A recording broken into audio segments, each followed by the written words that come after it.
السلام عليكم ورحمة الله وبركاته. عاملين ايه يا شباب؟ يا رب تكونوا بخير. حبايبي الكتاكيت بتوع جريد 11، الطبقة اللي في النص، لا هم السينيورز اللي بيصيحوا ومتقبلين صياحهم، ولا هم الناس اللي لسه داخلة جديد ومتقبلين صياحهم عشان غلابة ومش فاهمين حاجة. انما انتوا ايه؟ الكريزة اللي في النص، اللي يعتبر هي بالنسبة، يعني انا بالنسبة لي سنة تانية دي كانت احلى سنة ممكن اعدي بيها في اي شيء. يعني ليه؟ بصراحة لا بذاكر ولا بعمل اي حاجه مفيده. يعني انا بشتغل على الكابستون، وده الترم التاني اصلا خدناه ابحاث كورونا، فكانت سنه قمه الفراغ. يعني كورونا كانت سيئه جدا، بس كانت سنه قمه الفراغ يعني. وكميه ريسنت اكتيفيتيز بقى، وكميه اللعب، وكميه كل حاجه ممكن تتخيلوها تخلي ان السنه جميله الا المذاكره. ولكن الاكتشاف الخاطئ اللي اكتشفته بعد ما السنه خلصت وان انا دخلت سنه ثالثه ثانوي، ان من كتر ما انا كنت يعني ما بذاكرش، ما بقتش يعني نسيت حاجه اسمها مذاكره تمام. ونسيت اصلا انا ازاي اقعد اركز، يعني ازاي كان الموضوع بالنسبه لي مستحيل، موضوع صعب بشكل مش طبيعي. ولكن يعني الحمد لله يعني نحمد ربنا دايما على الموضوع ده، ان اوقات الامتحانات الكلب بيذاكر. ودي جملة صحيحة فعلا، يعني لان كل الناس انت بتذاكر بالغصب، يعني حرام، يعني انا ما شفتش ان حد بيسقط، فيعني اكيد مش انا اللي هسقط. فكنت الموضوع دوت بيخلي الواحد يبقى بيذاكر. وده اللي خلى ان يعني من بداية الكورس بتاع الكيمستري، بداية كيمستري فور داميز، من اول يوم خالص كانت هي ديت البداية، اللي هو الامتحانات بس. ولكن اللي اكتشفته بقى ان الامتحانات بس مش هي الحاجة اللي بتخلي الواحد يعرف يذاكر. لان زي ما سنة تانية هي سنة اللعب واكتشاف نفسك والاكتيفيتيز والمسابقات وكل الكلام الجميل ده، هي في نفس الوقت سنة اكتشاف نفسك. انت هتذاكر ازاي في تالتة، وانت هتعمل ايه في تالتة، وكل الحاجات دي. فاحنا دلوقتي هنا بدايتنا في السيشنز بتاعت ترم اول سنة تانية، اللي نقدر فيها ان احنا نعرف ازاي نذاكر. هي دي اول خطوة ليك، ان انت تبقى بني ادم تخش سنة تالتة تجيب المجموع اللي انت عايزه، عشان ما تقعدش تعيط وسط الدنيا بتاعت جي بي اي 4 500 واحد ديت. انت لازم تلحق نفسك، يعني انت لو ما بقيتش منهم انت خلاص كده في الشلاحات. فلازم ان احنا مع بعض نفهم الدنيا هتبقى ماشيه ازاي. وبجانب ان احنا نفهم الدنيا تبقى ماشيه مع بعض ازاي في المدرسه عموما والحياه عموما، لان هو الكورس مش مقتصر بس على السيشن ولا على الحل ولا على الامتحان. it is a life experiment، يعني على حد تجربتي في المدرسه وتجربتي فيما بعد المدرسه، ان الفتره دي هي فتره استمت 3 سنين، يعني تستغلها باقصى استطاعه ممكنه. وليه؟ علشان هي احسن اكسبيرمنت ممكن تعدي بيها، وحتى لو الناس بتطلع منها متضايقه فهي البيتر سويت، اللي هو مهما كانت وحشه انت برضو ممكن تعيدها تاني، لان كان فيها حاجات كتير حلوه. ومن ضمن الحاجات اللي هتبقى حلوه في ال3 سنين دولت هو كورس الكيمستري في كيمستري فور داميز مع التهطوه. فيلا بينا نبدا باذن الله اول سيشن بالنسبه لنا، واللي هنتعرف فيها على ليرنينج اوتكم 1 في منهج الكيمستري. يلا بينا. منهج الكيمستري بالنسبه لنا السنه دي وبالذات الترم الاول، هو يعتبر انت دلوقتي لو وذاكرته بضمير وحليت معايا، وانا بشرحه بضمير وبشرحه بحاجه، يعتبر ده هو نفس الشرح اللي بشرحه في سنه ثالثه. ليه؟ هل ده معناه ان انا في سنه ثالثه كده بأثر معاهم؟ لا، عشان انت بدي لك حقك، عشان انا ببقى عامل حساب اليوم ده، ببقى عامل حساب يوم ما تدخل سنه ثالثه وانت تدعي لي تقول لي يعني ربنا يكرمك يا دكتور طه، علشان انا فهمت منك الشابتر الفلاني وارتحت فيه في ثالثه. طب ده بيحصل امتى؟ اللي عد معايا يا سيدي. انت عندك السنه دي السولوشنز بالستيكيومتري بتاعتها، فدول 2 شابترز. وعندك الايكوليبريم والكايناتكس، يعني احنا قلنا ايه 2 شابترز، والايكوليبريم والكايناتكس. وعندك بعدهم ايه الاسيد بيز. وعندك بعدهم بعد ما تخلص الحاجات ديت تقوم بعد كده داخل بقى على الدنيا بتاعت السيرمو والدنيا بتاعت الجاز. يعني عندك 8 شباتر، 8 شباتر من الشباتر اللي موجوده عندك في ثالثه انت هتاخدهم في ثانيه. فانت المعلومه دي لازم تبقى عارفها كويس جدا. ليه؟ عشان اللي هتذاكره دلوقتي هيريحك بكره، اللي هتذاكره النهارده هيخليك ما تشيلش هم بكره. فانت تذاكر النهارده تلاقي الدنيا يعني مريحه معاك جدا على الاخر في سنه ثالثه. لان الكونسبتس الزياده اللي في سنه ثالثه على اللي موجوده في سنه ثانيه قليله جدا جدا جدا. وبما ان اصلا الامتحانات بتيجي من يعني ميكس ما بين الكونسبتس اللي في ثانيه وثالثه، فاحنا بناخدها كمان دلوقتي. فانت دلوقتي تركز عشان الشباتر اللي هنشرحها كلها في الترم الاول هم 8 شباتر من اللي موجودين علينا في ثالثه. طيب والترم الثاني فيها الالكترو والاورجانيك اللي هو باقي المنهج. يعني انت الحاجه الوحيده اللي انت مش هتاخدها في ثانيه هي الحاجات البسيطه اللي انت خدتها في اولى، اللي هي ايه، اللي هي الحاجات بتاعت الموليكيولار وورلد والانترموليكيولار فورسز والبريديسيتي والحاجات دي. لكن واللي احنا نقدر نقول عليها ايه، اي مساله هتجيلك في امتحان ثالثه انت اوريدي هتكون عدت عليك في امتحان ثانيه. دي 100%. اي مساله، اي حاجه فيها حسابات، لان كل الحسابات عندنا في الترم ده. فانت من اول يوم في الترم تبقى مركز ومصحصح، والجول بالنسبه لك، الهدف اللي انت حاطه كده قدامك من ان انت داخل تسمع سيشن الكيمستري، مش ابدا ان انت علشان تبقى بتذاكر في سنه ثانيه ولا عشان تجيب مجموع كويس في سنه ثانيه، لا، ده علشان هو اللي هيأسسك صح لسنه ثالثه. جاهزين بقى نبدا بجد؟ يلا بينا. اول ليرنينج اوتكم عندنا في المنهج بتاعنا بيكلمنا على ايه؟ بيكلمنا على السولوشنز والديفينيشن بتاع السولوشنز. وغير الديفينيشن بتاع السولوشنز، الدنيا بدايه مقدمه الحسابات. والحسابات هي عباره عن ايه؟ عباره عن اناليسيز. يبقى اول حاجه بالنسبه لنا في ليكتشر 1 هي عباره عن الاناليسيز. والاناليسيز ده نوعين، حاجه من الاثنين، يا اما كواليتيتيف اناليسيز يا اما كوانتيتيف اناليسيز. طب ايه الاثنين دولت؟ قال لي الكواليتيتيف اناليسيز هي الاناليسيز اللي انا ببنيها بناء على الاوبزرفيشنز، على الحاجات اللي انا بشوفها، على الحاجات اللي انا بحسها، اللي هي الحاجات اللي تقدر تقول عليها نظريه، اللي هي الحاجات اللي انت تقدر ما تحطش فيها رقم واحد. يعني القلم ده لونه اسود، والقلم ده من قدام مدبب، والقلم دوت انا بالنسبه لي يعني التكستشر بتاعه سموث، على عكس مثلا حاجه زي مثلا ايه، زي خلينا نقول ايه، مثلا غطا الازازه. غطا الازازه دوت هو ماله؟ فيه تكستشر رف انا قادر ان انا احسها بايديا، وفي نفس الوقت دي لونها ازرق وده لون اسود، انا حاجات قادر ان انا اقيسها. وغير كده دي ازازه ميه هشربها طعمها عادي، لو جبت كوبايه ليمون هشربها طعمها مختلف، جبت كوبايه ميه بسكر طعمها مختلف، بناء على حاسه ايه؟ التذوق. طب في حاجه الريحه بتاعتها مميزه، وحاجه ملهاش ريحه، وحاجه الريحه بتاعتها زي البنزين مميزه جدا. فالحاجات دي كلها انا ببنيها بناء على ايه؟ بناء على الحواس بتاعتي، والحاجات اللي انا اقدر ان انا اوصفها من غير ما اقول ولا رقم. هي ديت ايه؟ الكواليتيتيف اناليسيز. يعني مثلا اقوم قايل لك ان انا السولوشن دي مختلفه عن دي بسبب حاجات كتيره، وحاجه منهم برضو مهمه ان انا بحسها. احس الازازه ديت لقيتها ان هي ايه؟ ان هي مش سخنه. احس الازازه ديت لقيتها ان هي سخنه جدا. طب ديت ريحتها جميله، ديت ملهاش ريحه. الحاجات دي كلها هي اللي انا ببني بيها الكواليتيتيف اناليسيس، واللي انا ببني بيها حاجات مجرد ان انا بوصف بيها الحاجه، مجرد ديسكريبشن. انما الكوانتيتيف اناليسيس واللي هي ديت اللعب كله فيه في خلال الترم بتاعنا، هي الحاجات اللي انا بوصفها باستخدام الارقام، ميجرمنتس، يونتس، حاجات موجوده معايا. اقول لك مثلا القلم ده طويل ولا قصير، ده طوله كذا، اديك حاجه محدده. يبقى الكوانتيتيف اناليسيس هي بتبقى حاجه محدده جدا بحساب معين، بيونت معينه، بحاجه معينه، باداه قياس نفسها معينه. يبقى الكواليتيتيف والكوانتيتيف الفرق ما بينهم ان واحده اوبزرفيشنز وواحده ايه؟ ميجرمنتس فيها نمبرز. جميل. طيب لما نعرف بقى احنا دلوقتي بالنسبه لنا احنا عايزين نقيس ايه وعايزين نتعرف على ايه، فلازم في البدايه ان احنا نعرف العالم اللي حوالينا ده عباره عن ايه. فالعالم اللي حوالينا ده عباره عن ايه؟ عباره عن ماتر، ماده. يعني ايه؟ يعني كل حاجه حواليا ديت عباره عن ماتر. فلما اقول لك كل حاجه عباره عن ماتر، لازم انت تفصص ما بينهم. اكيد مش كل الحاجات زي بعض، اكيد مش كلنا نفس الحاجه، كل حد مننا مختلف. فلما انت تيجي تقول لي واقول لك القلم ده هو اولا بادئ ذي بدء، هو حاجه سوليد، والميه ديت اللي جوه حاجه ليكويد، والهواء اللي احنا بنتنفسه ده هو حاجه جاز. فالماتر هي بيبقى ليها different statuses، ومن خلالها انا اقدر اتعرف على الستيتس اللي هي موجوده فيها يعني في الوقت اللي احنا بنبص عليها فيه، لان هي ممكن تتغير من ستيتس للتانيه.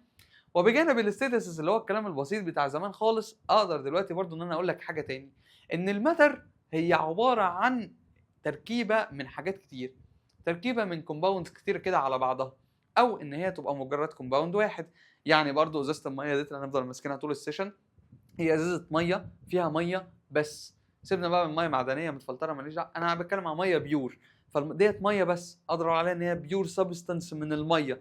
لكن لما تيجي اجيب لك كده ايه، طبق كشري بتاع يوم الاربع ده الحموضه 3 ايام بعده، طبق الكشري ده انت عارف بعينك تقدر تشوف المكرونه المعجنه والرز المعجن والعدس بجبه اللي لسه زي ما هو بحبه يعني مطريش، والصلصه اللي ما فيهاش طماطم، والدقه اللي ما فيهاش توم. وتقدر انت تشوف، انت عارف طبق الكشري اللي انا بوصفه لك ده كويس قوي، فانت قادر تحدد المكونات بتاعته.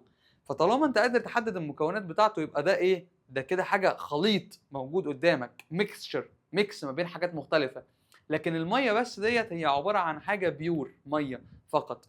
فاحنا بنقسم الماتر تقسيمه اساسيه، ان انا اقول لك ان الماتر ديت هي يا اما بيور سبستانس يا اما ان هي تبقى ايه؟ تبقى ميكستشر. طب ايه الفرق ما بين الاثنين؟ قال لي والله انا بفرق ما بين الاثنين عن طريق حاجه واحده بس. انا لو قدرت الحاجه اللي قدامي، انت اديتني كده ايه؟ كوبايه، والكوبايه ديت انا ما اعرفش ايه المكونات بتاعتها، وقدرت ان انت تفصلها عن طريق فيزيكال بروسيس. يعني ايه فيزيكال بروسيس؟ فلترتها، او ان انت بخرتها، او انت عملت لها اي حاجه فيزيكال من غير كيميكال رياكشن، يبقى ساعتها نقدر نقول عليها لو قدرت ان انت تفصلها يبقى هي كانت ميكسشر، كانت خليط. انما لو ما قدرتش ان انت تفصلها يبقى هي ديت بيور سبستانس. يبقى البيور سبستانس هي الحاجه اللي ما ينفعش ان انا افصلها فيزيكالي، ان انا امسكها كده بايديا وافصلها عن بعضها. لكن انا بالنسبه لي البيور سبستانس ديت انا هي ليها تقسيمه جواها. قال لي ايه؟ ان هي يا اما هي اليمنت يا اما هي بالنسبه لي ايه؟ كومباوند. يا اما هي اليمنت يا اما ايه؟ يا اما كومباوند. فانا لما اجي اقول لك ايه الفرق ما بين الاثنين، فانا اقوم قايل لك دلوقتي انا بالنسبه لي ايه حاجه اليمنت لوحدها.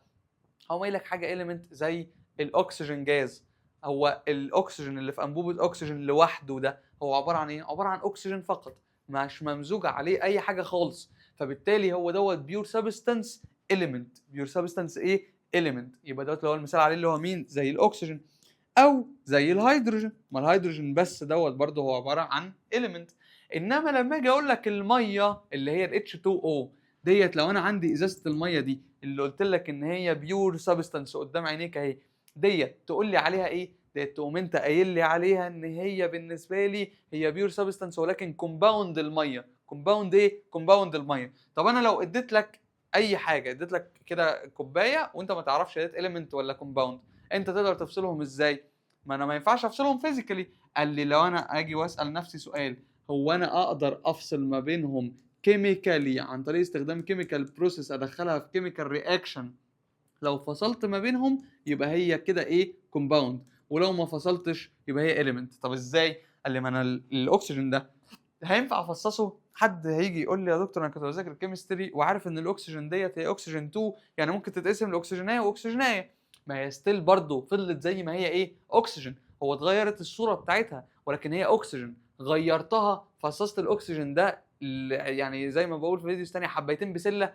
هو قايل لك لا ما ينفعش. فبالتالي يبقى هنا كده نو. انما الكومباوند الووتر ديت انت تقدر تدخلها في كيميكال رياكشن، والذي هو ايه؟ الذي هو الالكتروليسيس اللي هناخده في الترم الثاني، ويبدا ان هو يطلع لي ايه؟ يطلع لي هيدروجين وووتر من غير ما نوزن بقى وغير اي حاجه، بس هو بيطلع لي هيدروجين وووتر. فانت فصلت الكومباوند. يبقى طالما تقدر تفصل الكومباوند، يبقى طالما تقدر تفصل الحاجه كيميكالي يبقى هي كومباوند.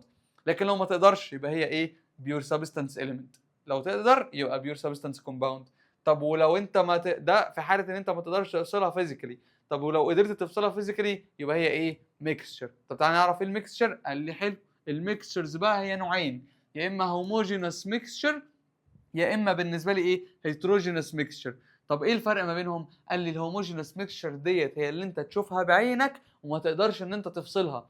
تشوفها بعينك وما تقدرش تحدد المكونات بتاعتها، يعني هي خليط من اكتر من حاجه على بعضهم، ولكن هل تقدر تحدد المكونات بتاعتها؟ لا. يبقى الهوموجينوس ميكستشر ديت ان هي يونيفورم، يعني كل المكونات بتاعتها شبه بعض، فيهم كونسيستنسي، وما اقدرش ان انا افصلهم بعناية. ما اقدرش ان انا اعمل ايه؟ ان انا افصلها بعناية. يبقى ديت اللي هي ايه؟ اول حاجه تحدد لي هوموجينوس ميكستشر. طب زي ايه؟ قال لي ازازه الميه دي انا حاطط لك فيها ملح ومدوبها، هل تقدر تبص بعينك كده وتقول لي ادي حبايه ملح الثانيه للثالثه؟ لا، الا لو انت كابب فيها طن ملح جوه الازازه، فانت الملح اكتر من الميه، فانت عارف تشوف الملح.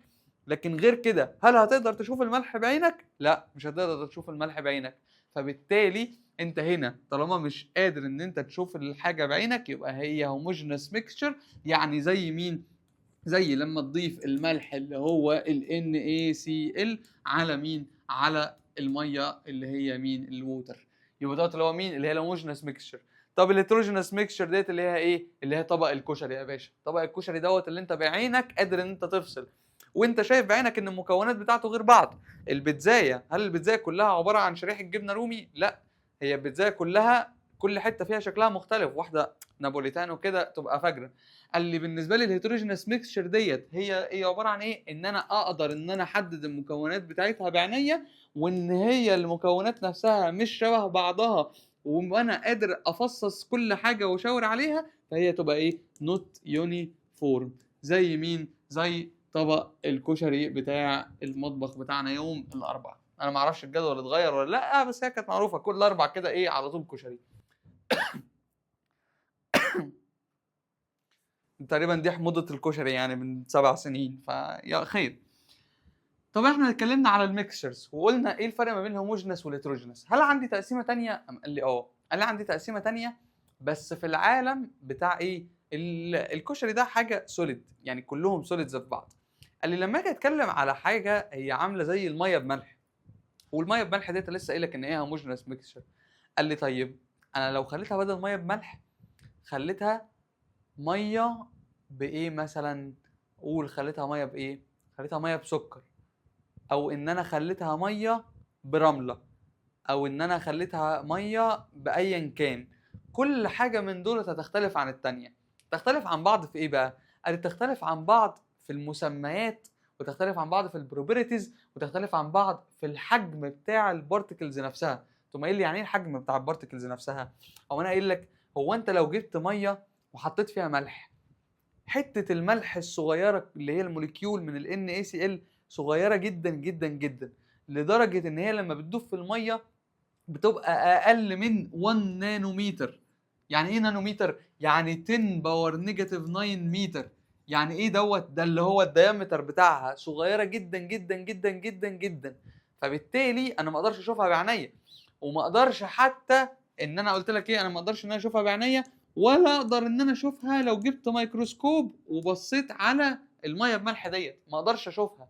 ليه؟ علشان انا بالنسبه لي هي صغيره جدا، وفي نفس الوقت بتختلط بيها وما اقدرش ان انا احدد فيها اي شيء. فساعتها ديت بيبقى اسمها ايه؟ بيبقى اسمها سولوشن. يبقى السولوشن هي عباره عن ايه؟ البيور سولوشن، اللي هي سولوشن ديت هي عباره عن ايه؟ عباره عن حاجه مخلوطه في حاجه، والحاجه الصغيره ديت هي صغيره جدا جدا جدا. فبسميها ايه بقى الحاجه اللي بتدوب؟ يعني انت كنت جايب مكعب ملح كده حطيته في الميه داب اختفى، قال لي الحاجه اللي بتدوب ديت هيبقى اسمها ايه؟ اسمها السوليوت. انما الحاجه اللي بتدوب اللي هي الميه هيبقى اسمها ايه؟ هيبقى اسمها السولفنت. يبقى انا لما بقول لك البارتكل سايز صغيره انا قصدي على مين؟ قصدي على البارتكل بتاعت السوليوت. يعني هو اللعب كله هيكون فين؟ في الحاجه اللي بتدوب ديت هي كبيره ولا صغيره. يبقى السولوشن بالنسبه لي البارتكل بتبقى صغيره جدا، وما بقدرش لان انا اشوفها بعينيا ولا اشوفها بالميكروسكوب، وساعتها بقول عليها ان هي ايه؟ ان هي سولوشن. انما بعد كده بقى لما انزل اكبر البارتكل شويه واخليها الحجم بتاعها من 1 نانومتر ل 1000 نانومتر، ودوت اللي هو زي مين؟ قال لي دوت اللي هو زي اللبن. اللبن دلوقتي صدمه حياتي كانت لما عرفت ان اللبن ده هو مش عباره عن حاجه زي الميه، ان هي حاجه كونسيستنت كده كلهم. يعني هو اللبن بيتكون من لبن، معرفش هو بيتكون من ايه بقى. لما عرفت بقى ان اللبن ده بيتكون من حاجات دايبه في ميه، بس الحاجات ديت بقى ايه؟ مختلفه. البارتكل بتاعتها مش مجرد ميه وملح، قال لي البارتكل بتاعتها كبيره اكبر من الملح. قال لي البارتكل زي مين؟ قال لي ان انا عندي جوه اللبن ده دايب فات ودايب عندي كده بروتين، ودولت حاجات بتبقى البارتكل سايز بتاعها كبير اكبر من الملح، بس في رينج محدد من 1 نانومتر ل 1000 نانومتر. فانا هنا انا بعينيا عمري ما كنت ممكن اتخيل ان انا افصص الملك دوت ابدا. انت كوبايه اللبن قدامك هي كوبايه اللبن، انت مش شايف فيها اي حاجه غير لو انت جايب مثلا فايش ومكسره جوه، فكده شفت حاجه تاني غير اللبن، لكن غير كده انت ما بتشوفش بعينيك حاجه. ولكن لو جبت ميكروسكوب وحبيت تشوف اللبن ده هتقدر تشوف الحاجات اللي دايبه جوه الميه اللي موجوده بتاعت اللبن ديت زي الفات وزي البروتين. فانت قادر بالميكروسكوب تحدد الكومبوننتس اللي موجوده. فهنا بقى طالما قدرت بالميكروسكوب تحدد، يعني انت في الرينج ده من 1 نانومتر ل 1000 نانومتر، يعني بقيت ايه؟ بقى اسمك كولويد. بقى اسمك ايه؟ بقى اسمك كولويد. والكولويد ده حب ان هو يغير، ما يقولش انا عندي سوليت وسولفنت، لان الاثنين جايين من كلمه واحده اللي هي سولوشن. قال لي الكولويد ده انا بقيت بسمي السوليوت باسم تاني، واللي هو بقى اسمه ايه؟ بقى اسمه ديسبيرسد فيز. بقى اسمه ايه؟ بقى اسمه ديسبيرسد فيز. وبقيت بسمي السولفنت باسم تاني، واللي هو اسمه ايه؟ ديسبيرجن. ديسبيرجن ايه؟ ميديم. ديسبيرجن ميديم. فانا هنا بالنسبه لي بقيت ان انا المسميات نفسها زي ما غيرت البروبرتيز ما بين السوليوشن والكولويد، المسميات نفسها اتغيرت. السوليد بقى ديسبيرسد فيز، والسولفنت بقى ديسبيرجن ميديم. يعني ايه؟ يعني الديسبيرسد فيز ده زي الفات والبروتين اللي بيدوبوا جوه الميه، بس مش هنقول بيدوبوا بقى، هنقوله بينتشروا جوه الميه. والديسبيرجن ميديم ديت اللي هي مين؟ اللي هي الميه اللي يعني ايه؟ عارف اللي هو ايه؟ يعني احتضنت الحاجات اللي دابت دي. جميل جميل. يبقى ده اللي مين؟ ده الكولويد. نيجي بقى لثالث حاجه اللي هي ايه؟ اللي هي السسبنشن. فالسسبنشن ده البارتيكل سايز كبرت جدا جدا جدا، بقت اكتر من 1000 نانومتر. فاكتر من 1000 نانومتر دي انا قادر ان انا اشوفها بعينيا، واشوف ان في حاجه غلط في الميه. فانا قادر بعينيا كده ان انا احدد ان في حاجه حطيتها على الميه وانت شايفها. طب ايه الحاجه اللي انت حطيتها في الميه تقدر تشوفها؟ هم قايلين لك لو انا جبت شويه رمله كده وحطيتهم في الميه، الرمله دي هتدوب في الميه؟ لا مش هتدوب في الميه. طب طالما هي مش هتدوب في الميه، ايه اللي هيحصل؟ هشوفها بعينيا. طب دي غير الميه طيب، وغير الرمله قصدي. الرمله ديت لو انا مش عايز، يعني انا عايز مثال تاني. كوبايه الشاي. كوبايه الشاي اللي انت بتحط فيها السكر والميه، قلبت كده السكر داب مع الميه عادي، بس الشاي ما دابش. طب الشاي ما دابش وفي نفس الوقت انا شايف الشاي بعينيا. فانا طالما شايف الشاي بعينيا يبقى بالتالي ده كده بارتكل كبيره، فانا قادر ان انا اشوفه. انا عملت ديت ما بشوفوش بعينيا؟ لا، يعني عايزين علامه صح ان انا شايفه بعينيا. واكيد طبعا طالما انت شايفه بعينيك يبقى لو حطيته تحت الميكروسكوب هتشوفه عادي. وهنا السسبنشن ده اللي هي مين؟ اللي هي الميه برمله، وان البارتكلز كبيره قوي. كل واحد من دولت هو مختلف في التسميه.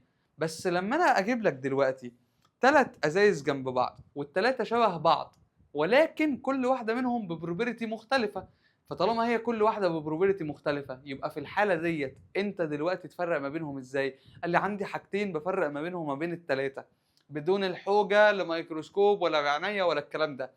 قال لي اول حاجه، واللي هي مين؟ واللي هي التندل افكت. قال لي ايه هي التندل افكت بقى ديت يا معلم؟ قال لي التندل افكت هي عباره عن ان انا بجيب كشاف من الضوء، وكشاف الضوء دوت بخليه يروح ويبقى في وش البيكر اللي موجود قدامي ده. طب لما احط كشاف ضوء قدام وش البيكر ده، ايه اللي هيحصل؟ هو الضوء ده عباره عن ايه؟ قال لي الضوء ده زي ما انت شايفني كده، انا في نور جاي عليا، والنور اللي جاي ده اتعكس على وشي علشان انا وشي ده حاجه سوليد وحاجه كبيره، فبالتالي يعني بعيدا يعني ماشي اتعكس على وشي وهي حاجه كبيره، فقامت انت دلوقتي شفت ان انا نورت. فطالما انت شفت ان انا نورت يبقى ايه؟ ان الضوء اتعكس عليا. فانا هنا بالنسبه لي الميه ديت، انا حاطط الميه دلوقتي قدام الضوء، هل انت شايف الميه؟ انت شايف ان الازازه مليانه عشان الفرق بتاع الدنسيتي وان اللايت مختلف، يعني كسرعه الضوء هنا غير سرعه الضوء هنا. فانت شايف ان هنا لحد هنا في ميه ولحد هنا مفيش ميه. ولكن هل الميه دي انت شايفها؟ انت قادر تقول لي ان هي حته منوره؟ لا، ازازه الميه مش منوره خالص. قال لي ليه ازازه الميه بقى مش منوره خالص؟ قال لي ازازه الميه مش منوره خالص علشان انا الضوء لما يتعكس واشوف حاجه منوره، ده مش عشان الميه، عشان البارتكل اللي جواها هي اللي هتنور. فانا الضوء ليه يعني ليه رينج كده. الضوء ليه رينج ان هو الحاجه اللي هيتعكس عليها دي لو صغيره قوي مش هتنور، ولو كبيره هتنور. فلما تجيب كشاف الضوء ده وتقول له تعالى انا عايزك تنور لي الحته دي، ادي كشاف الضوء وعايزك تنور لي الحته دي، هتلاقي ان هنا ايه؟ البارتكلز دي كبيره فعكست الضوء، فتلاقي ان الحته ديت كلها كده ايه؟ منوره. تلاقي الحته ديت كلها ايه؟ منوره. يبقى انا لو جبت كشاف ضوء وحطيته قدام سسبنشن هلاقي الحته دي كلها كده ايه؟ منوره. لكن لو جبت نفس كشاف الضوء ده وحطيته جنب الكولويد، ايه اللي هيحصل؟ هتنور برضو. ليه؟ عشان البارتكلز ديت كبيره. يبقى انا عندي بالنسبه لي التندل افكت، انا الضوء عندي بينور فين؟ قال لي هتلاقي الحته ديت كده ايه كلها برضو منوره مديه ايه، يعني لو جبت كوبايه لبن وحطيتها قدامها هتلاقي الحته ديت كده كانها ايه، يعني نورت مره واحده كان جواها لمبه. لكن لما تيجي بقى يا عم وتبص على السولوشن ديت، هتحط هنا الكشاف، الضوء اللي هو الحته ديت المفروض تنور ما نورتش. ليه؟ عشان الضوء ما خبطش في حاجه كبيره يتعكس بيها النور، فلما اشوفها الاقيها احس ان هي منوره. لا، ده البارتكلز كلها صغيره. فانا بالنسبه لي التندل افكت ده لما اجيب لك 3 بيكرز قدام عينيك وعديت كشاف نور قدام الثلاثه، واحد منهم ما نورش خالص، يبقى ده يبقى مين؟ يبقى ده يبقى هو مين؟ السولوشن. يبقى ده هو مين؟ السولوشن. طب انا بقى افرق ما بين الكولويد والسسبنشن ازاي طالما الاثنين هينوروا؟ هم الاثنين هينوروا ولكن بنمط مختلف. بس انا عندي حاجه ثالثه، عندي حاجه ثانيه افرق ما بينها وما بين الكولويد وما بين السسبنشن. قال لي ايه بقى الحاجه الثانيه ديت؟ قال لي عندي حاجه دلوقتي اسمها ايه؟ قال لي حاجه اسمها سيتل داون. حاجه اسمها ايه؟ سيتل داون. قال لي السيتل داون هي ايه؟ هي حاجه بتحصل، وحاجه بتحصل دلوقتي وانت قاعد قبل ما تسمع السيشن، جبت كوبايه الشاي بتاعتك، كوبايه الشاي حطيت الميه والسكر وحطيت الميه وقلبتهم. طب بعد ما قلبتهم ايه اللي حصل؟ لقيت ان انت اول ما شلت المعلقه لقيت ان الشاي كان متوزع في الكوبايه كلها كده وقاعد عمال يعوم كده وعمال ينزل. بعدها بثانيه لقيت ان ايه؟ لقيت ان الشاي كله ركز تحت وهبط لتحت. يعني عمل ايه؟ عمل سيتل داون. يبقى انا دلوقتي نفس المثال برضو، لو جبت الميه برمله وهزيت الازازه هلاقي الرمله قاعده في الازازه كلها، ولو سبتها ثانيتين 3 كده هتلاقي الرمله كلها ايه؟ نزلت لتحت. يبقى انا افرق ما بين السسبنشن والكولويد بعد ما عملت التجربه بتاعت التندل ايفكت وانا مش قادر قوي افرق ما بين الاثنين، ارج الازازه ديت واشوف هل هتنزل لتحت ولا لا. نزلت لتحت يبقى ده ايه؟ يبقى ده سسبنشن. يبقى يبقى السيتل داون دوت هي حاجه بتحصل مع مين؟ مع السسبنشن. عرفت الثلاثه وعرفت بنفرق ما بينهم ازاي وعرفت تفاصيلهم؟ جميل. عندنا بقى شويه تفاصيل في الكولويد، هي تفاصيل ايه؟ رخمه سنه. دي نسيبها لايه؟ للاسئله بتاعتها في اللايف، بحيث انها تبقى حاجه لذيذه كده، ان هي جدول كده 3 في 3 ما بين الفيزز بقى وحاجات كده ايه يعني رخمه. انا ما بحبش اشرحها هنا على السبوره، بحب اشرحها على التابلت واحنا في اللايف بتاعنا، بحيث ان الدنيا تبقى سهله وبسيطه. جميل جميل. طيب بعد ما عرفنا بقى ايه هي السولوشنز وايه الحاجات اللي هم الثلاثه اللي شبه بعض دولت، نعرف بقى حاجه مهمه. احنا هنركز على السولوشنز قوي، هنسيبنا من الكولويد والسسبنشن دلوقتي. ولما نركز على السولوشن ففي حاجه مهمه جدا لازم ان احنا نعرفها. هو انا ليه دلوقتي لو جبت ميه ودوبت فيها ملح هتدوب، ولو جبت ميه وحطيت فيها مثلا يعني كومباوند تاني مش هيدوب؟ عشان انت تيجي تقول لي انا مش فاهم حاجه يا دكتور، يعني وضح لي. هقوم قايل لك ان انا عندي كونسبت اسمه ايه؟ اسمه solubility. ايه هو السوليوبيليتي ده؟ ايه هو؟ احنا قلنا ايه هي السولوشن، فالسوليوبيليتي هي جايه من اسمها. هي السولوشن هي عباره عن ايه؟ عن حاجه بتدوب في حاجه. فالسوليوبيليتي هي المقياس بتاع ان قد ايه الحاجه اللي هتدوب دي كميتها قد ايه اللي هتدوب. ما هو اكيد انت زمان او انا كنت بعمل كده، كنت بحب اشرب ميه بسكر، فانا كنت يعني بجيب يعني 10 معالق سكر واحطها في الكوبايه واقعد اقلب ما تدوبش. طب هي ما دابتش ليه؟ ما دابتش بسبب ان في جزء كبير من السكر ده داب، في جزء ما دابش. ليه؟ علشان كل ماده موجوده عندنا في الدنيا ليها مقدار معين من ان هي تدوب. يعني السكر ده في جزء منه داب، هو ده المطلوب ان يخلينا ان الميه مسكره. لكن السكر الزياده ده هو ده عمل اي حاجه؟ لا، ما عملش اي حاجه، فبالتالي ملوش لازمه. طب ولو انا كنت حطيت سكر قليل جدا، هل الميه هتبقى مسكره؟ لا. فكلمه solubility هي عباره عن ايه؟ ان الكوبايه الميه دي عشان تبقى مسكره مظبوطه هي محتاجه كميه معينه، لا اكتر ولا اقل. ولو اكتر هنسميها باسم، ولو اقل هنسميها باسم. طب ايه بقى الحاجات دي؟ قال لي والله انا بالنسبه لي عندي 3 ستيتسز كده موجودين بالنسبه لي. قال لي اول حاجه هي كونسبت ان هي ساتيوريتد. يعني ايه؟ يعني ان انا اقول لك ان السكر اللي انت بتحطه ده لكل يعني بالنسبه لي كده 10 جرام انت حاططهم في ككميه سكر، هما ممكن يدوبوا في 100 جرام، يعني 100 جرام من مين؟ من الووتر. يعني ايه الكلام ده؟ يعني انا عندي كسوليوبيليتي في كميه معينه من السكر هي اللي ممكن تدوب في ال 100 جرام من الووتر. طيب ولو انا حطيت 8 جرام ايه اللي هيحصل؟ هيدوبوا ال 8 جرام، بس هل الميه دي هتبقى ساتيوريتد؟ يعني ساتيوريتد ديت معناها ان هي ايه؟ مشبعه. هل هتبقى مشبعه بالحاجه اللي انا بحطها؟ لا. فبالتالي بقول عليها ايه؟ unsaturated. يبقى الانساتوريتد ديت هي ان انا عملت ايه؟ حطيت اقل من 10 جرام من الحاجه اللي انا بحطها ديت في ال 100 جرام من ايه؟ من الووتر. يبقى انا ايه اللي بيحكمني؟ اللي بيحكمني ان انا اعرف هي الكومباوند اللي قدامي ده اللي انا بحطه ممكن يدوب منه قد ايه في كميه معينه من الميه. فانا بالتالي قدرت ان انا اعرف السوليوبيليتي، مقدار الذوبان بتاعه قد ايه. طب ولو انا حطيت دلوقتي اكتر من 10 جرام، فاكتر من 10 جرام دولت حطيت 12، 10 هيدوبوا والاثنين التانيين دولت مش هيدوبوا. طب مش هيدوبوا دولت هيفضلوا قاعدين. هل ليها مسمى ان هم يفضلوا قاعدين دولت؟ لا، ملهاش مسمى. بس لو انت دلوقتي جيت وقمت حاطط الاثنين اللي هو ايه اللي هي فيها 12 جرام دي وسخنتها شويه، ايه اللي هيحصل؟ قال لي لما بتسخن الحاجه او بتسخن السولوشن اللي موجوده بتقدر ان هي تدوب اكتر، فبتزود السوليوبيليتي. زي مثلا ايه؟ انا عندي شفت الميه بسكر اللي احنا عاملين نتكلم عليها دي؟ هو الميه بسكر دي لو انت سخنتها حطيتها على النار وحطيت شويه سكر كتير وعليهم حبه ميه، ايه اللي هيحصل؟ هتقوم متحوله معاك لايه؟ شربات مسكر قوي. يعني ده اكتر من الساتيوريتد بكتير، فبنسميها ايه؟ بنسميها سوبر ساتيوريتد. يبقى السوبر ساتيوريتد هي اللي مالها؟ هي اللي فيها اكتر من السوليوبيليتي الطبيعيه اللي موجوده عندك اللي انت قلت عليها اللي هي ال 10 جرام بر 100 جرام من الووتر، ولكن انت عملت معايا اكسترا كونديشن ان في هيت، في سخونه معاك.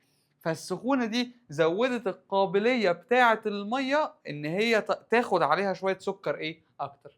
يبقى عرفت كده الثلاث حاجات اللي هم الانساتوريتد والساتوريتد والسوبر ساتوريتد. عرفنا الثلاثه الجمال دول. طيب ايه بقى اللي انا عايز اعرفه تاني؟ قال لي والله بص، مش انت قلت لي ان انا لما بزود كميه معينه من الهيت بتبدا ان السوليوبيليتي تتغير؟ قام قايل لك اه. واحنا الكلام بتاعنا هنا مش على ميه بسكر، ده احنا الكلام بتاعنا على حاجه اسمها سولت سوليوبيليتي، السوليوبيليتي بتاعت الاملاح. قام قايل لك مظبوط.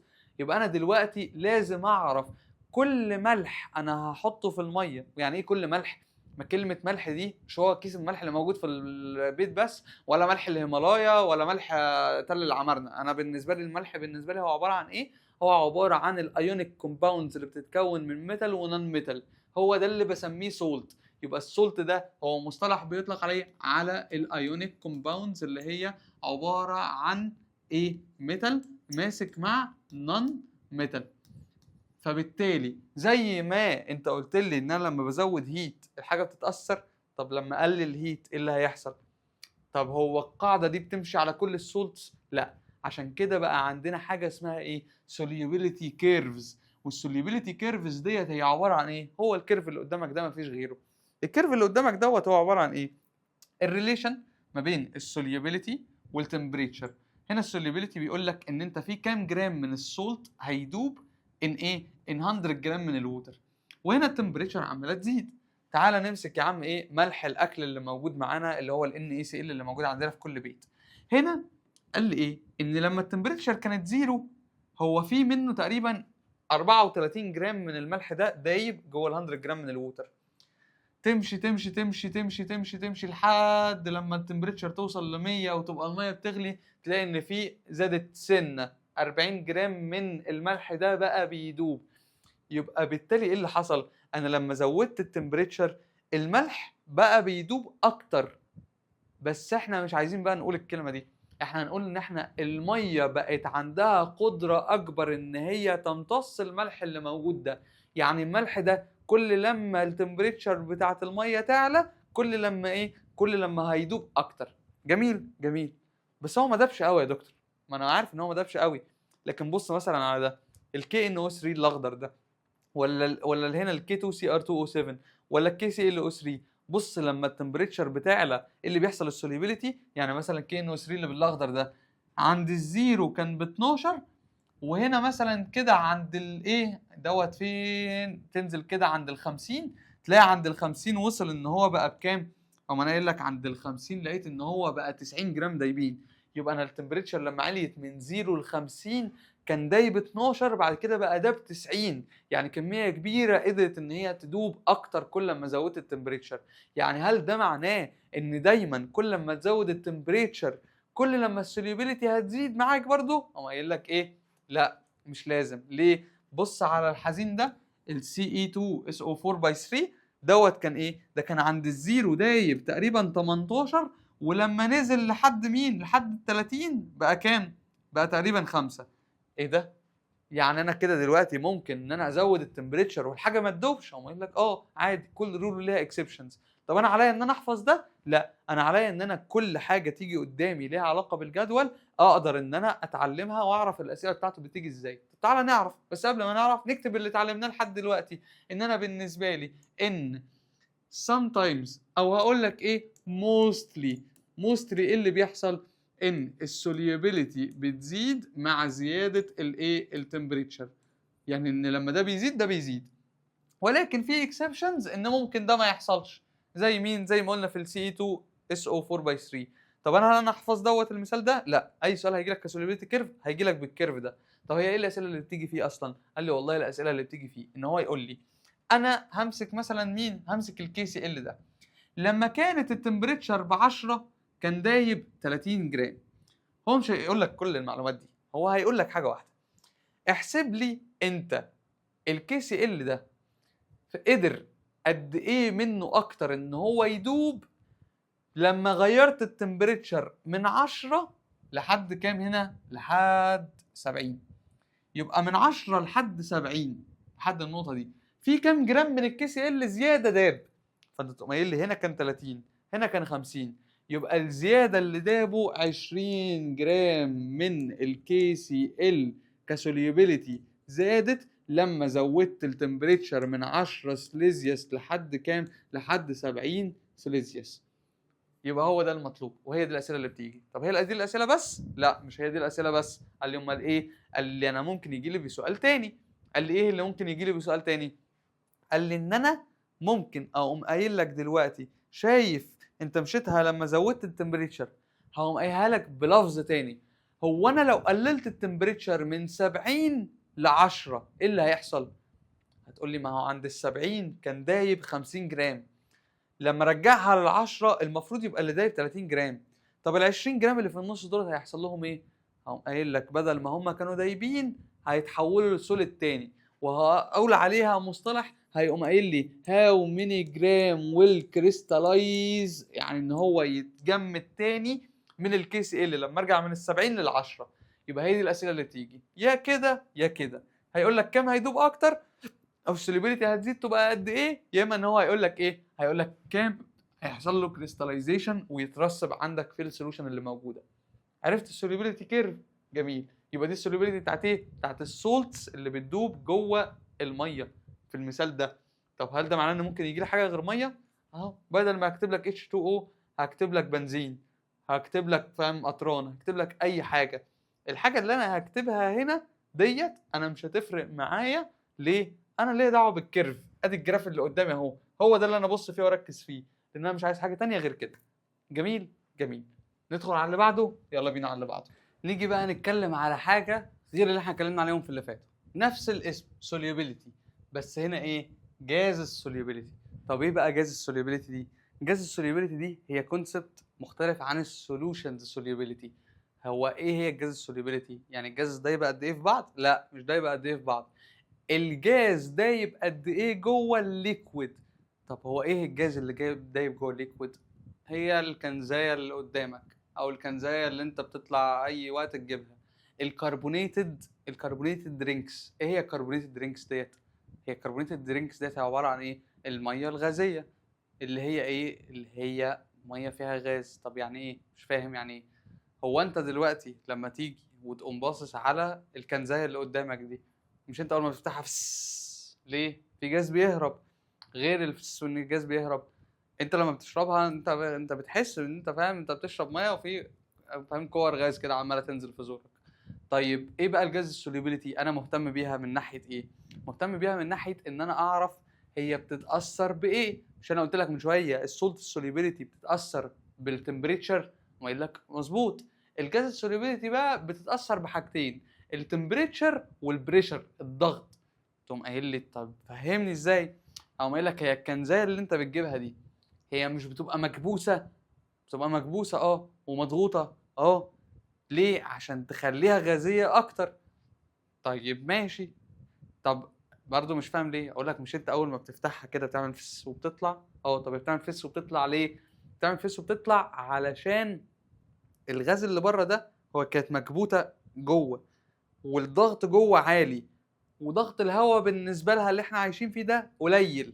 فهو الحاجه لما بتطلع من ضغط عالي لضغط قليل تحس انها كده كانها بتنفجر كده، والغاز تطلع بسرعه. ليه؟ علشان هي اوريدي الغاز جوه يعني مضغوط قوي. طيب هو انا ده اقدر اتسته في الحياه العاديه اللي عندنا ازاي؟ هات كنزايه واشرب منها بق اول ما تفتحها، وسيبها مفتوحه كتير، سيبها يوم كده مفتوحه مثلا، وتعالى اشرب منها. هتلاقي ان هي هتلاقي ان هي خلاص ما بقاش فيها طعم. ليه؟ عشان هي اسمها كربونيتد درينك. فهو لما الكربون دايوكسيد اللي جواها ده يهرب بره بقى طعمها ولا اي حاجه، ميه بسكر بس. فانا بالتالي دلوقتي افهم من كده ان كل لما البريشر هنا البريشر قليل هنا البريشر كتير، ده الجاز اللي كان محطوط. لقيت ان ايه اللي حصل لما انا زودت البريشر؟ الجاز اللي كان بره ده كان 1 2 3 4 5 6 7 8 9، وهنا بقوا كام؟ بقوا 4 بس. هم الباقيين راحوا فين؟ دخلوا جوه الووتر. يبقى انا بالنسبه لي ان الجاز اتحول من كونه ان هو جاز في الهواء، هنا ده ستيل في الهواء، اتحول ان هو بقى ديزولفد جاز جوه الميه. لما عملت لما زودت البريشر. لما زودت البريشر.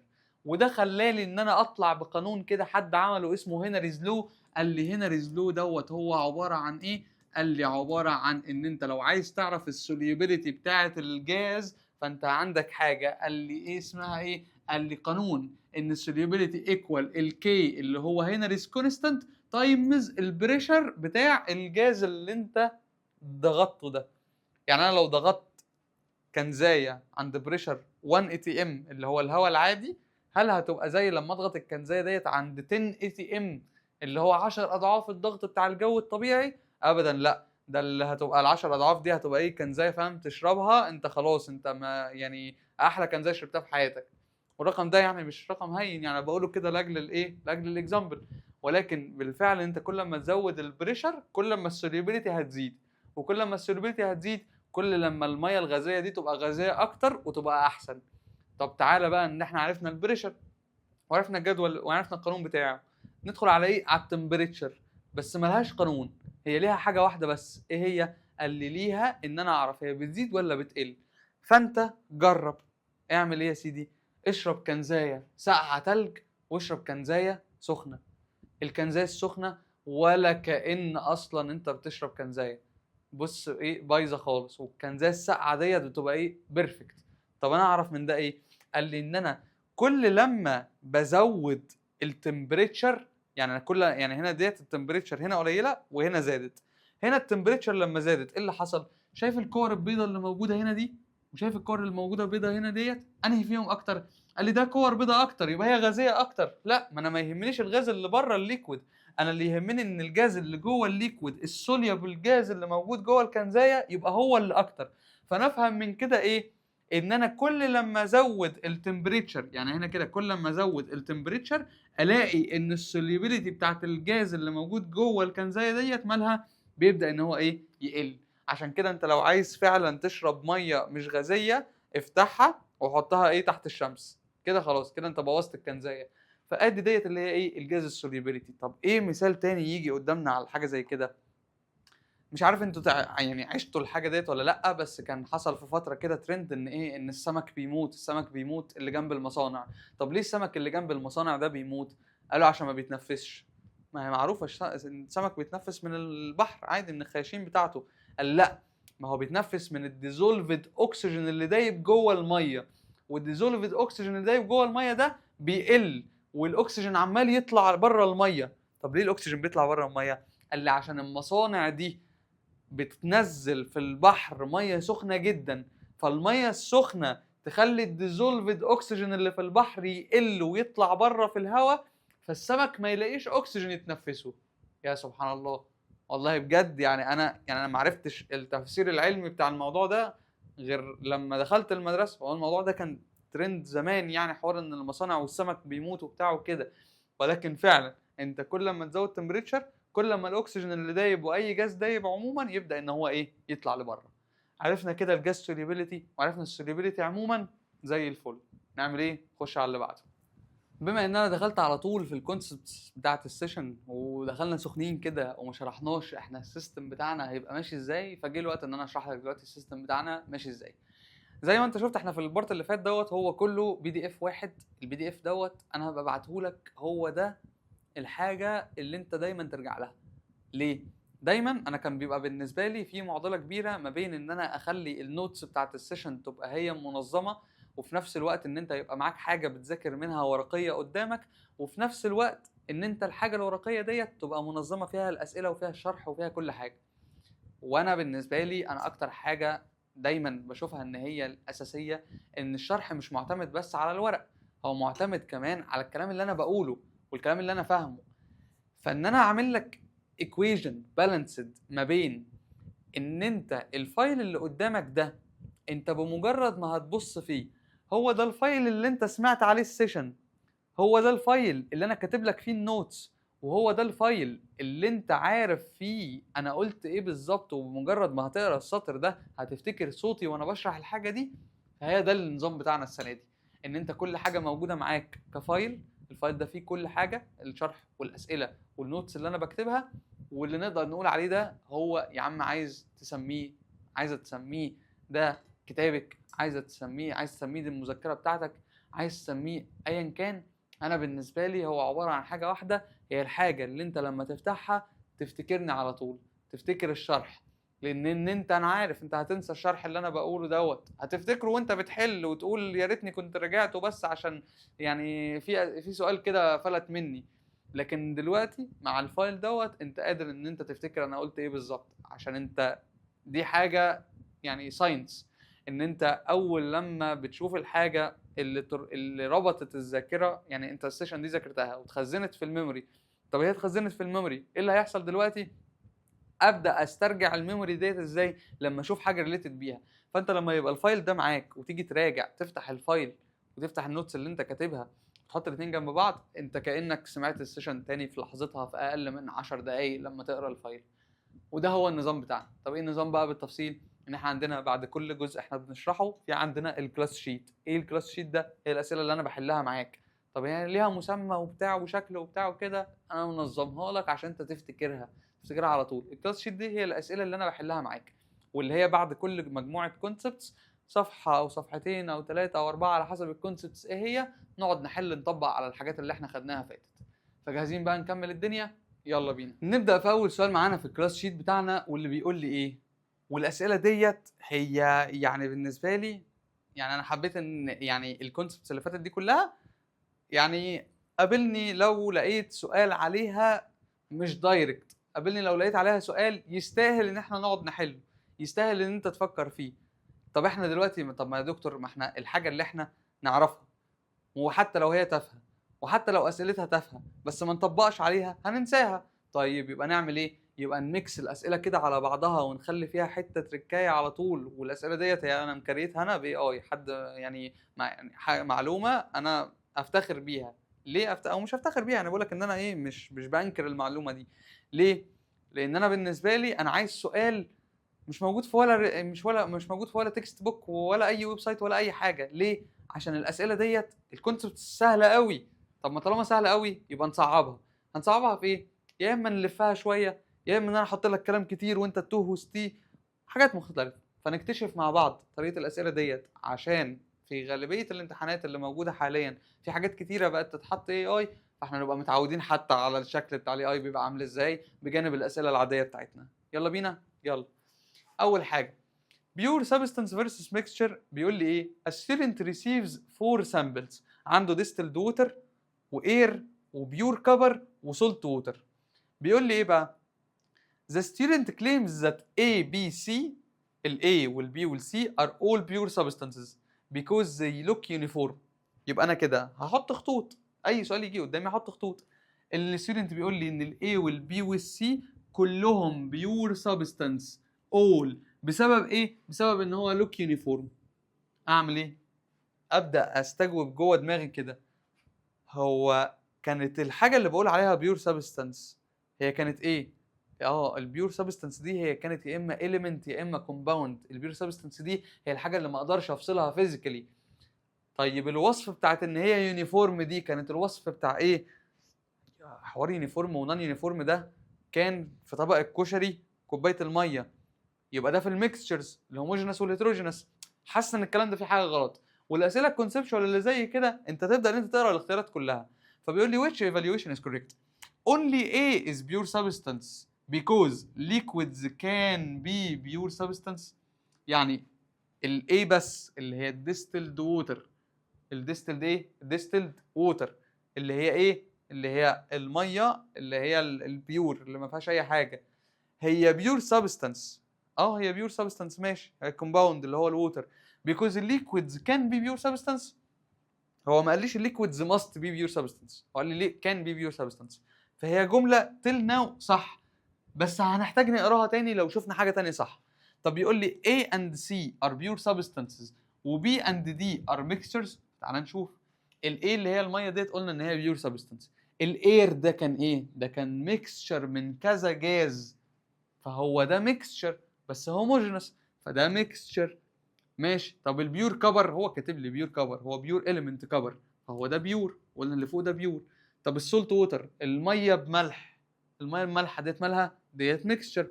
فهنا كده ان الاي والسي بيور سبستانس والبي والدي ميكستشرز، ديت جمله صحيحه، بس هنرجع نتاكد. طيب الاي بي سي ار بيور سبستانسز because they are homogeneous. ما هي الحاجه البيور سبستانس مش لازم تبقى هوموجينس، الهوموجينس ديت اللي تخليها هوموجينس ميكستشر. فبالتالي واحنا اتفقنا ان الاير دوت هو ميكستشر 100%، فديت غلط 100%. طب only C is pure substance اللي هو البيور كفر ده because elements are the only pure substances، هو السي بيور سبستانس.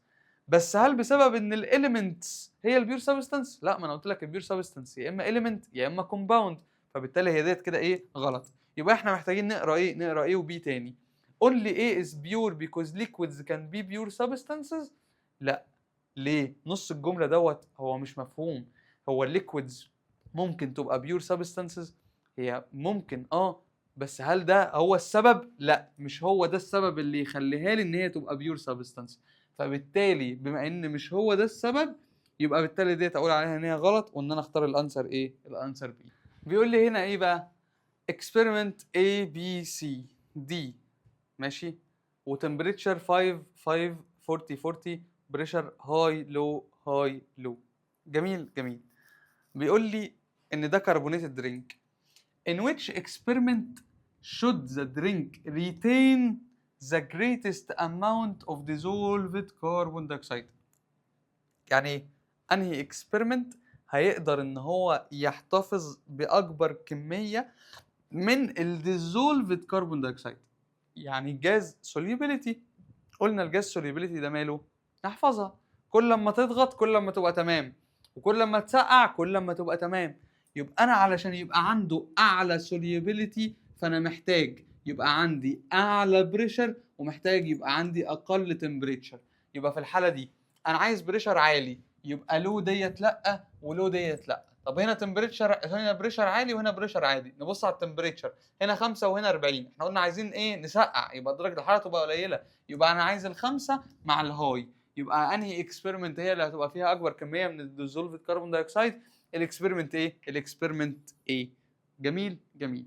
يبقى انا السؤال ده انا بالنسبه لي هو سهل ودايركت، بس فكرته مش في مجرد ان انت تتعرف على السؤال ككونسبت او كحاجه تحلها وخلاص، ان انت لما يجي لك اي جراف بالمنظر ده تقدر ان انت تحلله، تعرف هو عايز ايه ورايح فين وجاي منين. ليه؟ هو ده البيز بتاع الاسئله اللي بتبقى موجوده في غالبيه امتحانات اليو ار تي السنه الجايه. فانت اي جدول قدامك لازم تتحلله. طب ده مش ده ما نقولش عليه جدول، ده حاجه بسيطه خالص، بس بيز ان انت عندك اكسبيرمنتس، وانت قلت لي في الاول هنا 5 و5 وهنا 40 و40 وهنا هاي هاي وهنا لو لو، يبقى انا هوفق حاجات مع بعض. فهي دي الحاجه اللي تخليني ابقى عارف على طول انا دماغي ماشيه ازاي في اسئله الجداول اللي زي كده. جميل جميل. نرجع بقى للسؤال دوت، هنقول فيه حته صغيره كده علشان ايه، علشان انا عارف دايما على طول ان انا الحته دي لازم ان هي ايه تزاولني، ان انا طول ما بصور النور ضارب فيا ومش شايف ظهري، واكيد محدش بيشوف ظهره يعني، بس الحته ديت بالنسبه لي بلايند سبوت موت. فهنا في السؤال دوت انا هنا بالنسبه لي انا لقيت ان ايه، ان احنا قلنا ان انا ثانيه، احنا هنا قلنا ايه، ان الانسر ايه ديت هي غلط عشان الجمله ديت مش واضحه. هي الجمله ديت زي ما قلت لكم في الاول، هو طالما ايه اللي كان مش ماست، يبقى الجمله ديت عادي تمشي، ليكويدز كان بي، اي حاجه كان بي بيور سبستانس عادي، ليكويد جاز سوليد اي حاجه عادي مش فارقه بالنسبه لي. ولكن الفكره الاساسيه كانت في ايه، في ان هو بيقول لي اونلي ايه هو اللي بيور سبستانس، مع ان انا متاكد مليون في الميه ان انا عندي الاي ده بيور والسي بيور كبر، فانا بالتالي البيور كبر ده بيور سبستانس فعلا، فمش اونلي ايه عشان هي ايه اند سي. وانسر بي صحيحه مظبوطه زي الفل، بس قلت ايه لازم ان انا يعني اي حاجه في ظهري لازم ان انا اعرفها واقولها. نرجع بقى نكمل باقي، يلا بينا. السؤال ده بقى بيقول لي ايه، temperature solubility table موجود قدامي، التيبل لازم ان انا اعرف فيه ايه، temperature 20 40 60 80، يبقى كل ما بنزل كل ما بيحصل ايه، كل ما التمبريتشر بتزيد. وهناك solubility جرامز اوف الاكس اللي هو السولت اللي ما اعرفوش بير 100 جرام من الووتر. قال لي ايه بقى 20 35 60 90، يعني الرقم ده بيزيد. طب هو الرقم ده عباره عن ايه؟ قال لي ده السوليوبيليتي.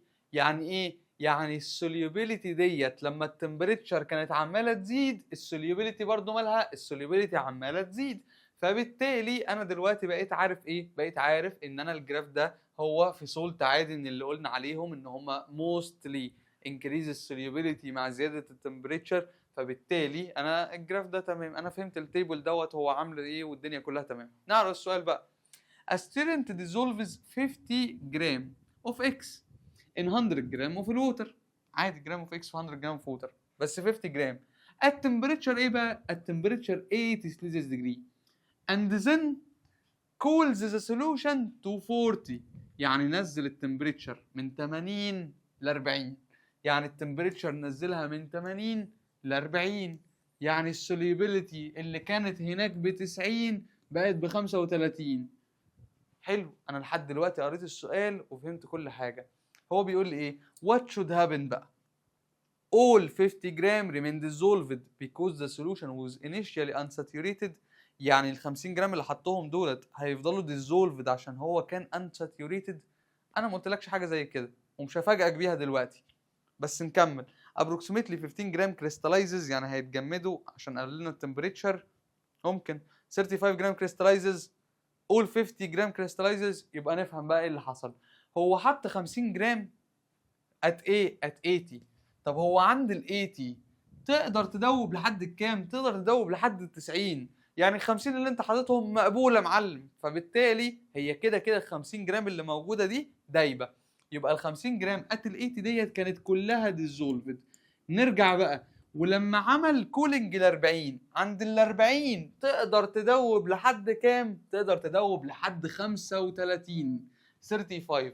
طب انا كنت حاطط 50 والماس ما بتتغيرش، فال 50 دي هتتبقى تبقى 50 عادي، بس هي كانت 50 ديزولفد. لما التمبريتشر قلت ل 40 واخر الديزولفد 35، يبقى هعمل ايه؟ هعمل 50 ماينس 35، ده الديزولفد اللي كان ساعتها وده الماكسيمم ان هو يبقى ديزولفد دلوقتي. فده معناه ان هيتبقى لي 15. طب ال 15 دولت هيطيروا؟ لا مش هيطيروا، امال ايه اللي هيحصل؟ هيحصل لهم كريستاليزيشن ويتجمدوا ويترسبوا. فساعتها هختار الاختيار ايه؟ ان approximately 15 جرام كريستاليزد. لكن كونسبت بقى ان هو طالما كلهم كانوا unsaturated فهو هيفضلوا دايبين وبتاع، لا، احنا عندنا قانون، انا اخري ادوب 35، فاخري هيدوب 35 والباقي كريستاليز مع نفسه. حلو حلو، خش على اللي بعده. A fish tank is moved from a cool room to much warmer room، يبقى عندي حوض سمك من cool room ل warmer room، ماشي. at the same time the tank is left uncovered. التانك left uncovered and algae begin rapidly consuming and producing gases. يعني انا عندي كده الجي طحالب بدات ان هي تعمل كونسيوم وتعمل بروديوس جاز، يعني هي بتستهلك وبتطلع جاز. طب هو الالجي ده ايه؟ الالجي ده نبات. طب هو النبات ده بيعمل ايه؟ النبات ده بيعمل فوتوسينثيسيس. ايه الفوتوسينثيسيس بتاعت النبات؟ بياخد كربون دايوكسيد ويطلع اكسجين. ماشي، يعني كونسيومينج ده هياخد كربون دايوكسيد وهيعمل برودكشن للاكسجين. ماشي.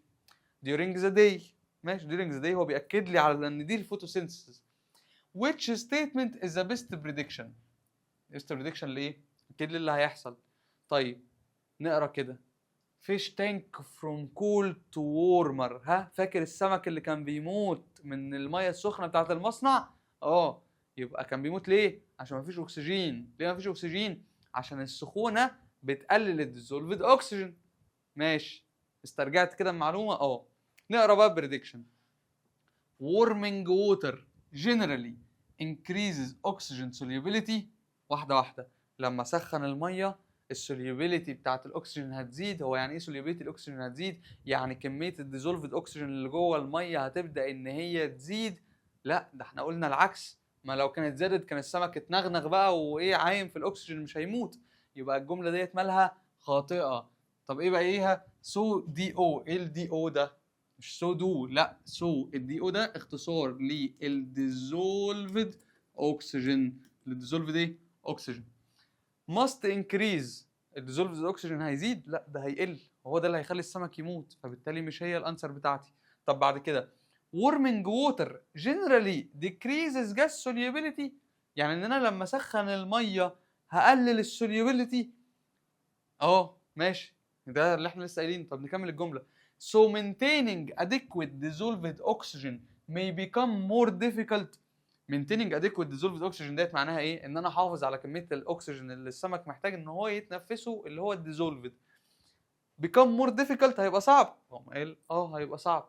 فبالتالي الانسر ديت هي حتى الان الجملتين سلام. حط عليها صح. واي سؤال كونسبشوال تقراه كله وتتاكد 100 مره ان انت مستقر على الاجابه الصح.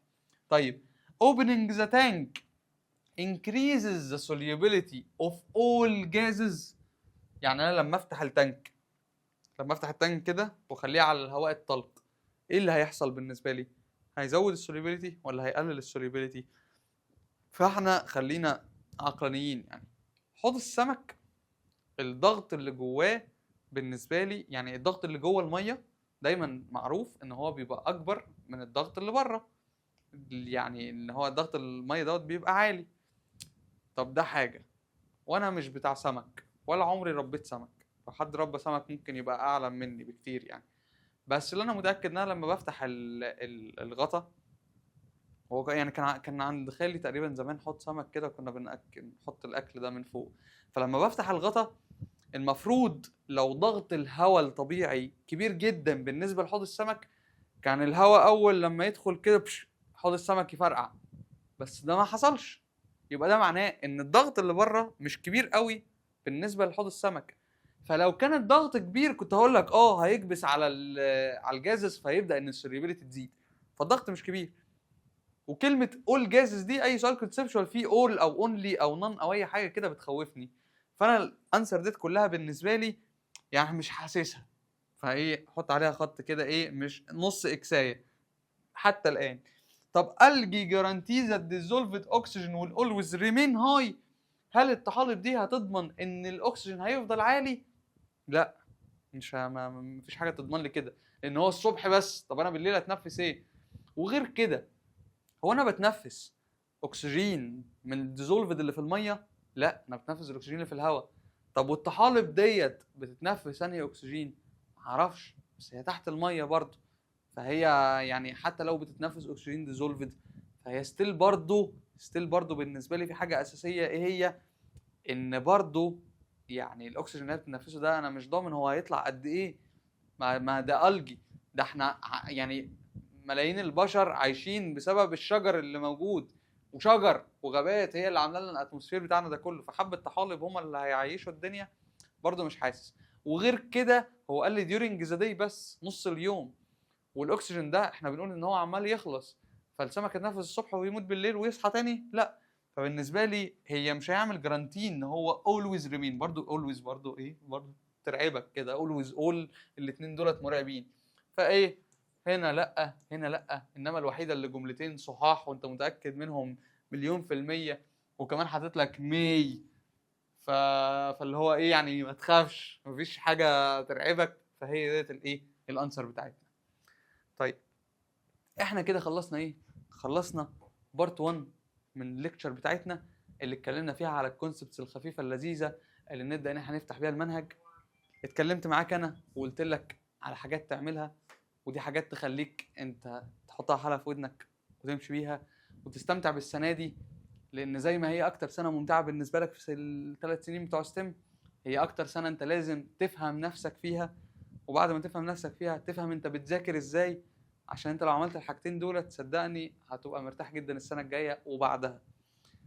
فعشان كل ده يعني اتمنى ان السيشن النهارده تكون بسطتكم. كلام كليشيه جدا يعني، بس عشان خلاص فرهدت يعني طول اليوم بصور. فاستودعكم الله، اشوفكم في البارت الجاي اللي محتاج منكم تركيز اكتر من النهارده بكتير. باي باي.